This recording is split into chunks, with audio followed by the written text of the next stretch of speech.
대통령에 이어서 대통령 권한 대행까지 유례없는 탄핵 정국이 이어지고 있습니다. 네, 전국 상황 홍석준 전 국민의힘 의원, 최인호 전 민주당 의원과 함께 정치권 소식 짚어보도록 하겠습니다. 두 분 안녕하십니까? 네, 안녕하십니까.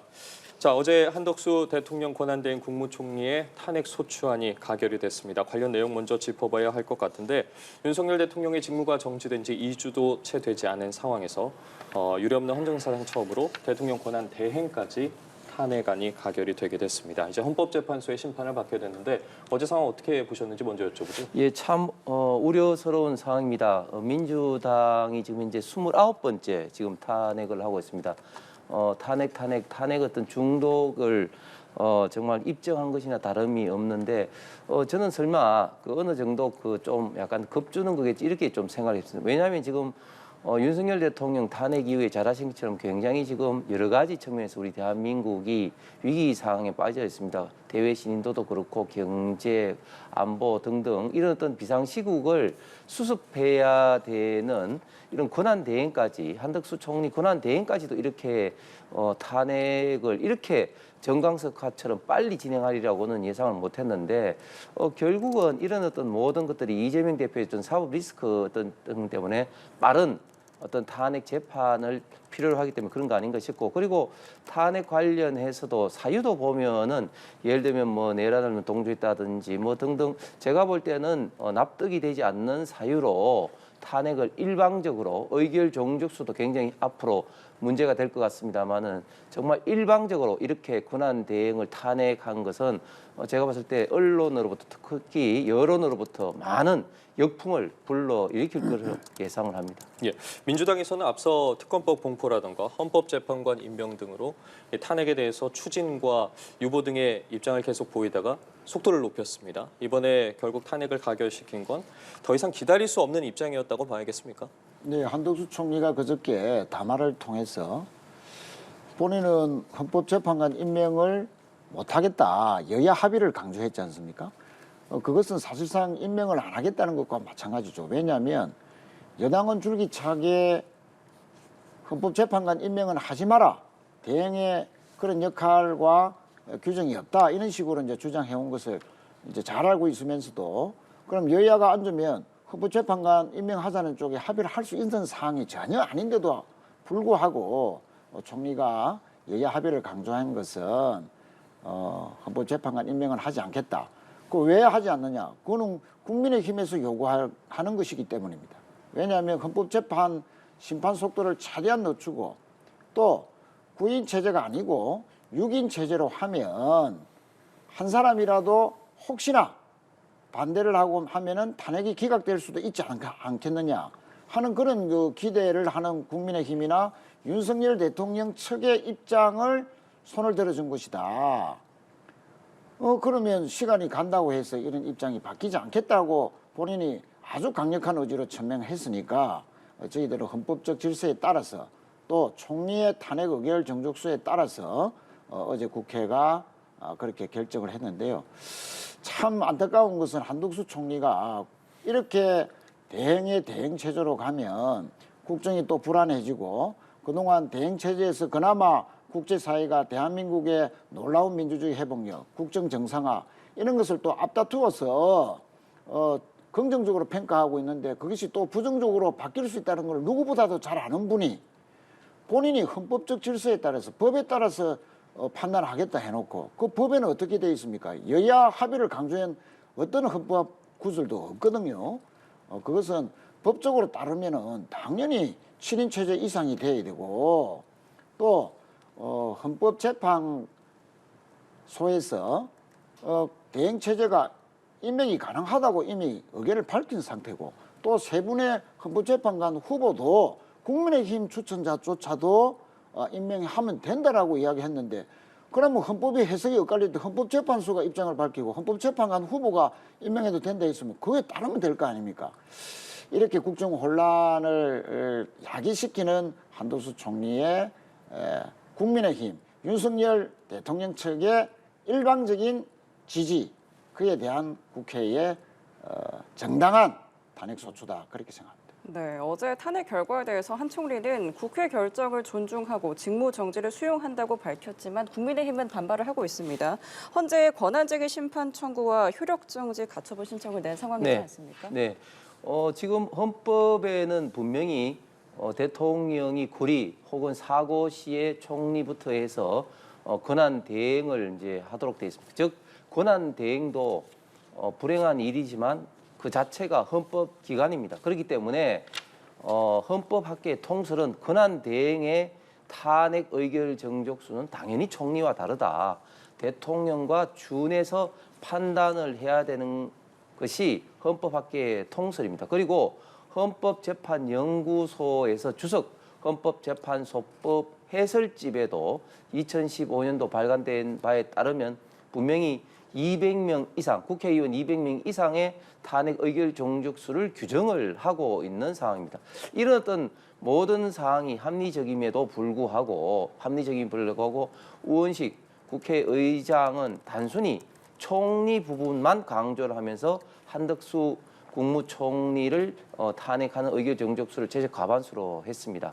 앞으로 헌재에서 결정하겠지만 지금까지 헌법학계 했던 통설과 특히 헌법재판연구소 재판연구원에서 판단된 바에 따르면 결국은 이 권한쟁의에 의해서 결국은 지금 이제 우원식 의장의 이런 어떤 결정하는 의결 정족수가 저는 뒤집어질 것이라고 기대를 합니다. 그리고 이런 어떤 의결 정족수를 또 결정하는 그 과정에서 우원식 의장은 상대적으로 굉장히 좀 편파적으로 민주당 입장만 이렇게 확인을 했다. 그리고 또 권한 대행이라는 것은 전혀 무시하고 국무총리에 관련된 그런 어떤 부분만 강조를 했기 때문에 저는 굉장히 우원식 의장의 이번 결정이 비판을 많이 받을 거라고 예상을 합니다.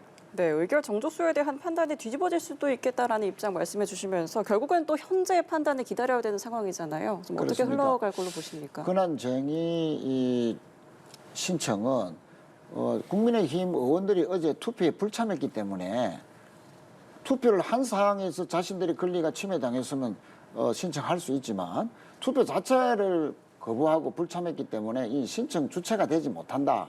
그건 아예 그 검토 대상이 제대로 안 되고 바로 아마 각하가 될 것 같고요. 효력정지 가처분은 이제 151석이냐 총리 탄핵 기준이냐 아니면 대통령 탄핵 기준이냐인데 지금 우리나라에 대통령이 2명이 아니고 1명입니다. 법적으로는 윤석열 대통령이죠. 다만 소추가 됐기 때문에 직무가 정지되어 있을 뿐입니다. 예. 그것을 대행한 것이 총리입니다. 그 역할만 대행한 것이 총리죠. 그러면 한덕수 전 권한 대행의 법적인 지위는 총리로 봐야 됩니다. 양보해서 대통령 권한대행 때 탄핵 소추했던 그 2가지는 빼더라도 총리 때 탄핵 소추로서 그 이유를 들었던 3가지, 특히 계엄을 내렸을 때 대통령으로부터 미리 그것을 그 지시를 받았고 또 김용현 변호인 측도 미리 계엄법에 따라서 국무총리를 거쳐서 계엄 선포를 건의할 수 있다라고 했는데 절차를 거쳤다. 그 말은 김용현 장관이 한덕수 총리에게 이미 계엄에 대해서 보고를 했다는 건 아닙니까? 그럼 한덕수 총리는 이미 그 계엄 사실을 알고도 국무회의를 본인이 소집을 했습니다. 이것은 적극적으로 계엄에 대해서 도왔고 이것은 그 형법상 내란죄에 따르면 부하 수행죄죠. 부하 내동죄인데 심지어 조금만 더 여러 가지 사실들이 드러나면은 부하 내동죄를 부하 수행죄를 넘어서서 계엄 주요 임무 종사자까지도 받을 수 있는 그런 여러 가지 정황들이 지금 나오고 있는 현재입니다. 그렇다고 보면 총리로서 계엄에 적극적으로 가담했다는 그 하나만으로도 충분히 그것은 총리의 탄핵 사유 151석으로 적용한 국회의장의 판단은 옳다고 생각하고요. 어제의 국회의원들의 대행에 대한 탄핵 소추는 적법한 절차를 거쳤다 그렇게 생각합니다. 제가 거기서 잠깐 말씀을 드리면 지금 국민의힘이 투표에 참여하지 않기 때문에 권한쟁의 심판 대상이 되지 않는다는 것은 이제 명백하게 사실이 아니고 왜냐하면은 이건 투표하고 관계가 없이 권한 어떤 의결 정족수를 다툴 수 있는 대상이다. 그렇기 때문에 심판의 대상이 안 된다는 말은 이제 틀린 것이고, 그다음에 총리 관련된 것이 만약에 문제된다 그러면은 지금 시점이 아니라 애초에 문제를 삼았어야 되는데, 지금은 민주당 헌법재판소의 재판관들을 임명하지 않아서 이렇게 신속하게 정강석화처럼 탄핵 심판을 하는 거 아니겠습니까? 그러니까 앞뒤 말이 지금 틀린 그런 과정이다 말씀드리겠습니다. 예, 알겠습니다. 어쨌든 이제 헌재 심판을 기다려야 하는데 정부와 국회의 시간은 계속해서 흘러가야만 하기 때문에 이제는 최상목 대행에게 공이 넘어왔습니다. 지금 전국 안정을 위해서 야당에서는 헌법재판관 임명이나 특검법 공포를 촉구하고 있는 상황이지 않겠습니까? 그런데 앞서 최상목 권한대행 같은 경우에는 한덕수 권한대행의 탄핵 가결 표결 전에도 이미 입장을 밝혔고 그 이후에도 입장을 내면서 권한대행의 대행은 아무래도 제약이 있을 수밖에 없다라고 했는데, 그렇다면 이제 민주당에서 계속해서 압박하고 있는 부분에 대해서 최상목 권한대행이 그 요구를 수용하지 않을 경우에, 결정을 내리지 않을 경우에 이제 민주당에서는 어떻게 그 시간을 흘러가게 놔두는지도 궁금합니다. 않을 경우라기보다는 예. 저는 최상목 대행이 경제 안정, 전국 안정을 가장 중요한 자신의 임무다, 그렇게 밝힌 만큼 대행의 대행 체제에서 또 탄핵을 당했을 때 여러 가지 경제 불안이라든지 지금도 한줄이 최고치로 지금 치솟고 있는 그런 과정에서 악영향을 줄 것이 누구보다도 잘 아는 분이기 때문에 그런 선택을 하지는 않을 것이다. 한덕수 총리처럼 탄핵을 스스로 자초하고 유도하는 그런 일은 절대 하지 않을 것이다, 이렇게 봐지고요. 실제 제한적이다라고 한 것은 소극적인 권리를 행사하겠다는 것이다. 소극적인 권리라는 것은 헌법재판관 임명과 관련해서는 지금 국회 몫의 3인의 헌법재판관을 적법한 절차에 따라서 인사청문회까지 거친 후보들이거든요. 만약에 대통령 몫이라면 대행이 대통령의 몫을 권한을 행사할 수 있느냐, 적극적인 권한을 행사할 수 있느냐, 이렇게 따지면 헌법학자들 속에서는 논란이 있을 수 있습니다. 그러나 국회의 추천 몫이고 역대 어느 대통령도 여야 합의하에서 국회의 적법한 절차를 거치고 인사청문회까지 거친 후보자에 대해서 형식적으로 사인만 하는 권한에서 거부한 적은 한 번도 없습니다. 그러면 국회의 추천 몫이기 때문에, 절차를 거치기 때문에 이 3인에 대한 임명은 그냥 대행으로서 사인만 하는 소극적인 권리를 행사만 하면 되는 것이죠. 그래서 역할을 제한적이다 하는 의미에 전혀 부합하는 것이다. 그래서 당연히 최상목 대행은 헌법재판관에 대한 임명은 할 것으로 그렇게 봐집니다. 지금 국민의힘 권성동 당대표 권한대행 겸 원내대표 같은 경우에도 헌재 결정까지 헌법재판관 임명을 좀 보류해달라라고 이야기를 했습니다. 최 권한대행 같은 경우에도 구체적인 현안을 언급하진 않았지만 그렇게 된다면 좀 야당의 요구에 대해서 거부할 의사를 시사했다고 봐야 되겠습니까? 지금 최상목 권한대행이 사실은 이제 슈퍼맨이 돼야 됩니다. 지금 대통령의 역할, 총리의 역할, 기재부 장관, 부총리 역할 등등도 지금 해야 되는 이런 어떤 상황인데, 정말 우리 대한민국의 앞날이 걱정스럽고 시계가 지금 제로될 그런 어떤 상황입니다. 지금 최상목 권한대행 입장에서도 사실 지금 한덕수 총리 권한대행과 입장을 달리할 수가 없습니다. 왜냐하면 지금까지 예를 들면은 양국관리법이라든지 많은 어떤 악법에 대한 어떤 그 거부권을 행사하는 거라든지 모든 것들은 국무회의에서 논의를 통해서 대통령 혹은 대통령 권한대행에게 건의하는 어떤 그런 과정으로 지금까지 최상목 권한대행도 같은 어떤 입장을 이제 밝혀왔기 때문에 갑자기 최상목 그 기재부 장관이 권한대행 됐다고 해가지고 지금까지 본인이 했던 그런 생각했던 것을 갑자기 바꿀 수가 있겠습니까? 그렇기 때문에 저는 민주당의 좀 입장을 아무리 이해하려 해도 이해를 하지 못하는 게, 지금 이런 식으로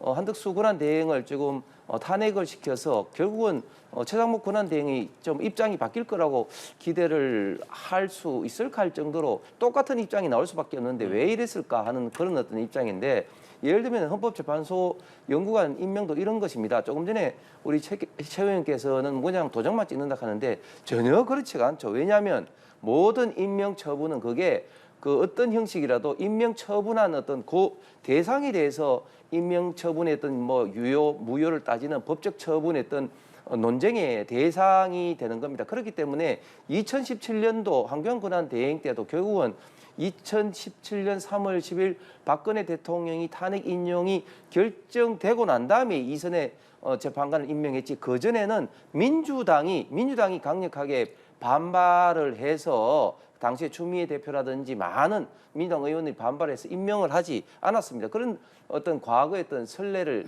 받아서 지금 계속해서 지금 한덕수 총리 권한 대행도 임명하지 않을 것인데, 결국은 이런 식으로 입장이 바뀌어지지 않을 최상목 권한 대행까지도 앞으로 탄핵을 할 수밖에 없는 그런 어떤 입장이 될 것이기 때문에, 저는 이렇게 되면 정말 대한민국이 국정 마비되는 그런 어떤 상황이 올 것으로 우려가 됩니다.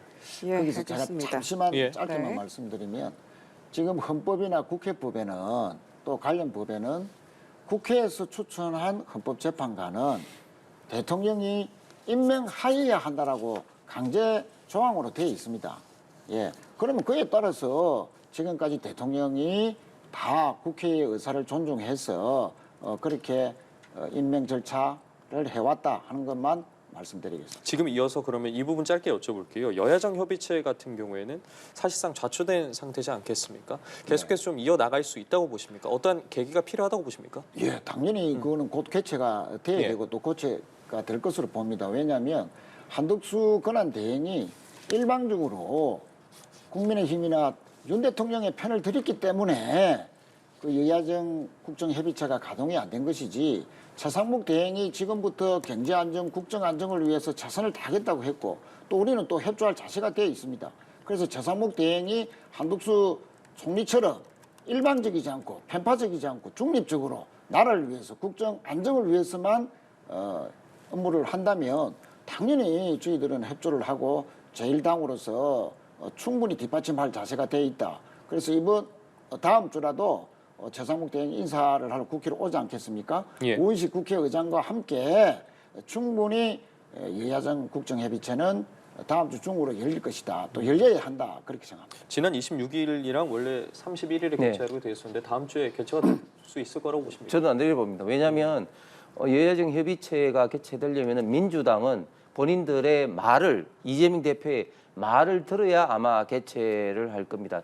한덕수 총리 같은 경우, 권한대행 같은 경우 잘 아신 것처럼 평생을 정통 관료, 그것도 경제 외교 관료로 하면서 특히 노무현 대통령 때도 총리를 역임하신 분입니다. 그런 어떤 분이 무슨 어떤 욕심이 있어가지고 이런 어떤 결정을 했습니까? 결국은 대통령이 지금 현재 지금 직무 정지된 상황에서 정말 나라의 어떤 비상시국에 있던 수습하는데 정말 총력을 기울이는 정말 많은 고민 끝에 이런 어떤 결정을 했는데, 이런 예. 결정에 대해서 뭐 하루도 기다리지 않고 막바로 지금 탄핵을 하는 어떤 민주당이 여야정 협의체를 개최한다? 그것은 아까 말씀드린 것처럼 본인들의 말을 듣지 않으면 결코 개최하지 않는다, 그렇게 생각합니다. 네, 이런 가운데 김용현 전 국방장관이 구속 기소됐습니다. 검찰은 이번 비상계엄이 내란죄의 구성 요건을 충족한다고 판단을 했는데요. 국헌 문란 목적의 폭동이라고 봤습니다. 앞으로 공조본 수사에는 좀 어떤 영향이 미칠 거라고 보이십니까? 어제 검찰의 공소장을 보고 저도 웬만해서는 충격을 잘 받지 않는데 그 너무나 큰 충격을 받았습니다. 대통령이 직접 총을 쏘아서라도 국회의원들을 끌어내라. 도끼를 들고 문을 부셔서 4인이 1조가 되어서 국회의원들을 끌어내라. 그 수방사령관에게 했다는 대통령의 말이지 않습니까? 그 이런 식의 국헌 문란, 또 검찰도 폭동이라고 이야기했는데, 이런 그 엄청난 기소장 내용을 보면서 모든 국민들이 아마 큰 충격을 받지 않았나 이렇게 생각을 하고요. 공조본 수사는 아마 어제의 김용현 전 장관의 기소장, 그 충격적인 사실에 따라서 수사 속도가 빨라지고 29일 3차 지금 소환장을 날렸지 않습니까? 예. 만약에 이번에도 3차에도 안 하면 갈래대로라도 그렇지만 이 엄청난 검찰의 기소장을 보고도 공수처나 공조본이 대통령의 신병을 확보하지 못한다면 그 의지가 없는 것이다. 그러면 검찰에 맡겨놓을 것을 왜 공수처가 이첩을 해달라고 해서 갔는지 그 수사 의지조차 근본적으로 의심받을 수밖에 없기 때문에 사실은 이런 공소장이 밝혀지면 오늘이라도 사실은 체포하러 가야 됩니다. 김포 체포할 수 있잖아요.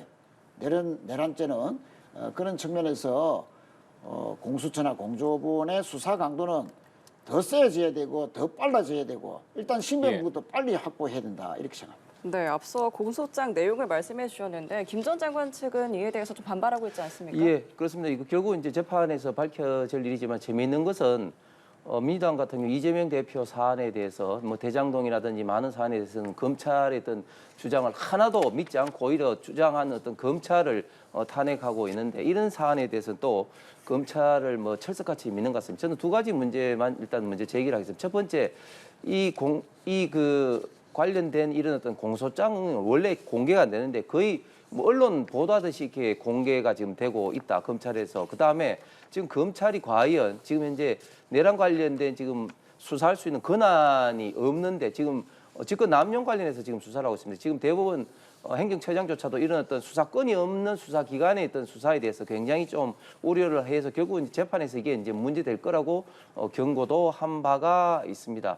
그리고 공소장 내용 중에 제가 좀 뭐 상식적으로 이해가 안 되는 부분은 당시에 그 수방사라든지 아니면 특수본도 다 이제 탄약이 지급되지 않았다고 다들 이제 이야기를 했는데 그런 어떤 상황에서 과연 뭐 총을 쏘고라도 뭐 한다 그런 어떤 것들이 어떤 전제가 틀리는 건데 과연 그런 어떤 이야기를 누가 했는지 그리고 검찰 스스로 밝혔듯이 뭐 체포 명단이라는 거는 누가 이야기를 했고 구체적으로 어떻다 이런 걸 스스로 지금 이제 밝히지 못했다고 공소장 자체에 지금 이제 언급이 되어 있는 그런 어떤 상황입니다. 예, 알겠습니다. 현재 심판 상황이랑 수사 상황 등 계속 좀 지켜봐야겠습니다. 홍석준 전 국민의힘 의원, 최인호 전 민주당 의원과 정치권 소식 짚어봤습니다. 두 분 고맙습니다. 감사합니다.